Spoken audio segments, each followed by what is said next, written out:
There seem to be two very pressing issues at hand here, the short term and the long term. Let's talk about the short term first. The most urgent need is bridge financing to cover the cost of importing food, fuel and pharmaceuticals in the coming months. How much financing is needed? Where is that going to come from, and how soon can Sri Lanka get it?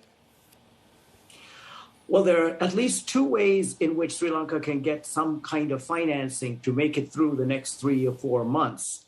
The first is to actually initiate the debt restructuring, and in particular, to hire the financial and legal advisors to advise the country on the debt restructuring. Because once you appoint a legal advisor, they can negotiate a postponement or a debt standstill of the large debts, including the $1 billion in July that you mentioned, that are coming due in the short run. So that's one way of actually having to avoid the immediate debt service payments. The second is bridge financing.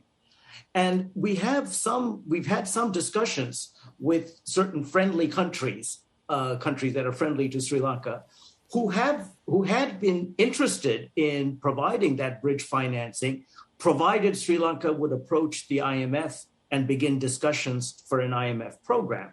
Now that the president has announced that we will start discussions with the IMF, I think the chances of getting that bridge financing would be greater. And we've made some preliminary estimates that the sum total of the saved debt service payments, or the postponed debt service payments, and the bridge financing would be about $6 to $7 billion.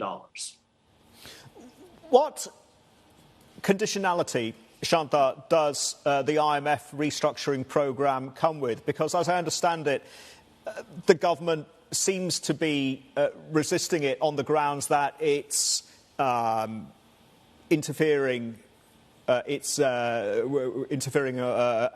its sovereignty, etc. Is there conditionality associated with longer-term economic reform, and just how palatable is that or not for the present administration? Let me clarify. There are two separate issues here. One is the debt restructuring. That is not the IMF that's doing the debt restructuring. It's Sri Lanka that is undertaking the debt restructuring. The IMF might advise Sri Lanka on the debt restructuring, in particular on doing the debt sustainability analysis to determine the overall level of debt that Sri Lanka is able to sustain in the long run. And that helps to anchor the discussions with the creditors. But that's not IMF conditionality, or that's not even the IMF that's doing it. It's Sri Lanka that is doing the debt restructuring. The second is the program that Sri Lanka will propose to the IMF, which is a program of fiscal adjustment that would then help make that debt sustainable. So Sri Lanka has to come up with a program that involves some increases in taxation, some cuts in expenditures, including maybe restructuring of the state-owned enterprises, and increasing or decreasing the subsidies on fuel and electricity, coupled with a cash transfer program. This is very important because most of the subsidies, the fuel and electricity subsidies, are enjoyed by the rich. But an increase in the price of fuel will hurt the poor. And so we need to accompany that with a cash transfer program. Hi, I'm Emily Tan, and thanks for watching CNBC. You can check out more of our videos by clicking on the boxes on the screen.